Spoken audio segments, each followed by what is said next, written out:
ભાજપના વરિષ્ઠ નેતા અડવાણીજીની જનચેતના યાત્રા આજે સવારે દક્ષિણ ગુજરાતમાં આવેલા વાપીથી રાજ્યમાં પ્રવેશી ત્યારે મુખ્યપ્રધાન મોદીએ તેમનું ભવ્ય રીતે સ્વાગત કર્યું હતું.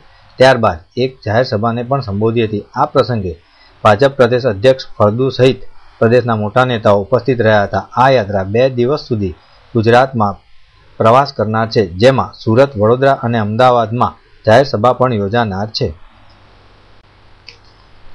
ભાજપ જ ખુદ ભ્રષ્ટાચારથી ઘેરાયેલો છે, ત્યારે અડવાણીજીએ ભ્રષ્ટાચારને લઈને શરૂ કરેલ જનચેતના યાત્રા કરતા પહેલા ચિંતન કરવું જોઈએ, તેમ કેન્દ્રીય હેવી ઇન્ડસ્ટ્રીઝ મંત્રી પ્રફુલ્લ પટેલે આજે આણંદ જિલ્લાના રાસોનલ ગામે શાળાના નવા મકાનના અનાવરણ પ્રસંગે જણાવ્યું હતું. પ્રફુલ્લ પટેલે અડવાણીજી અને અન્નાજી પર પણ આકરા પ્રહારો કર્યા હતા. जो पार्टी के खुद के ही लोग भ्रष्टाचार में लिपटे हुए हो और उनके मुख्यमंत्री रहे हुए व्यक्ति भी आज जेल की 4 दीवारों से अभी बाहर निकले हैं, उनको भ्रष्टाचार पे क्या बोलना चाहिए या नहीं, उनको खुद चिंतन करना है. हमको उनको कोई ज़्यादा हिदायत देने की ज़रूरत नहीं है. देखिए, मैं समझता हूँ कि किसी भी समाज सेवी ने या समाज सुधारक ने अपना मूल उद्देश्य है उस तक ही कायम रहना चाहिए, सीमित रहना चाहिए. राजनीति में हस्तक्षेप करने की कोई बहुत अच्छी परंपरा नहीं है. और अपने आप ही मुझे लगता है कि इस तरह से अगर वो करेंगे तो उनका जो मूल जो उद्देश्य है और जो उनकी पूर्ति जो करना चाहते हैं, शायद उसमें उनको वो लक्ष्य सफल नहीं होगा, क्योंकि राजनीति से वो दूर रहे हैं. इसीलिए आज पूरा देश उनको मानता है.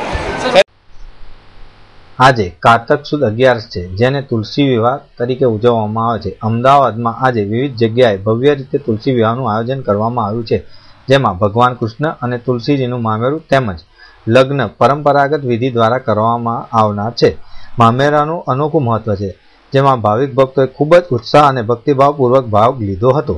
All India oriental bank employees ફેડરેશનની 15મી ઇન્ડિયન કોન્ફરન્સની શરૂઆત આજે અમદાવાદ ખાતે કરવામાં આવી છે, જેમાં સમગ્ર દેશમાંથી આવેલા ઓરિએન્ટલ બેંકના કર્મચારીઓ દ્વારા રેલી યોજવામાં આવી હતી. આ રેલી બાદ એક સેમિનાર પણ યોજવામાં આવ્યો હતો, જેમાં ફેડરેશનના જનરલ સેક્રેટરી શંકર દેવધર સહિત અન્ય મહાનુભાવોએ પોતાના પ્રવચનો આપ્યા હતા. इसके अंदर भारतवर्ष से करीबन 1000 डेलीगेट एंड ऑब्जर्वर इस अधिवेशन को आज जो है वो यहाँ पे अटेंड कर रहे हैं. इस अधिवेशन के अंदर सरकार की मौजूदा नीतियाँ, जिसके अंदर वो प्राइवेटाइजेशन को ज़्यादा महत्व देना चाहते हैं.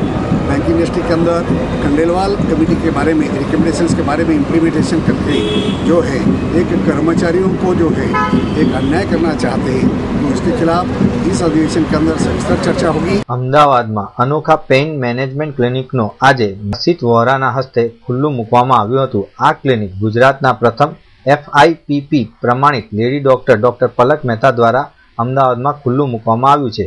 અહીં તબીબોને પેઇન મેનેજમેન્ટ થેરાપી અંગે તાલીમ આપવામાં આવશે. આ ક્લિનિક તમામ સુવિધાઓ જેમ કે રેડિયો ફ્રીક્વન્સી એબ્લેન્શન અને પ્રેશર સાથે ગુજરાતમાં ક્યાંય ઉપલબ્ધ નથી, તે પણ આ ક્લિનિકમાં કરવામાં આવનાર છે.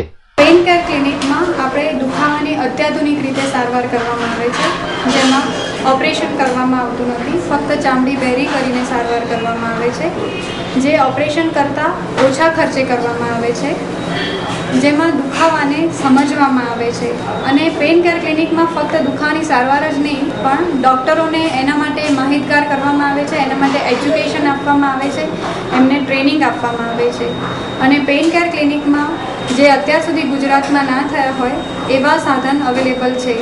જેમ કે ગુજરાતમાં સૌપ્રથમવાર આપણે એપિડ્યુરોસ્કોપ નામનું સાધન ઇન્ટ્રોડ્યુસ કરી રહ્યા છે, જેના વડે કરોડરજ્જુની આજુબાજુ આપણે દૂરબીન વડે તપાસ કરી શકીએ છીએ અને ઓપરેશન પછીના દુખાવામાં લાંબા સમયમાં રાહત આપવામાં આવે છે.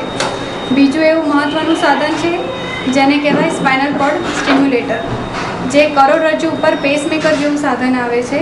જેમ કે હાર્ટ માટે પેસમેકર હોય એમ કરોડરજ્જુની ઉપર પેસમેકર જેવું સાધન મૂકવામાં આવે છે અને હઠીના દુખાવામાં લાંબા સમય રાહત આપવામાં આવે છે. એ સિવાય પેઇન કેર ક્લિનિકમાં મણકાનો દુખાવો, ગાદીનો દુખાવો, માથાનો દુખાવો, કેન્સરનો દુખાવો, બીજા દરેક પ્રકારના દુખાવાની અત્યાધુનિક સારવાર કરવામાં આવે છે અને દર્દી હતાશ થઈ ગયો હોય દુખાવાથી એવા દર્દીઓને બી દુખાવામાં મહત્ત્વની રાહત આપવામાં આવે છે।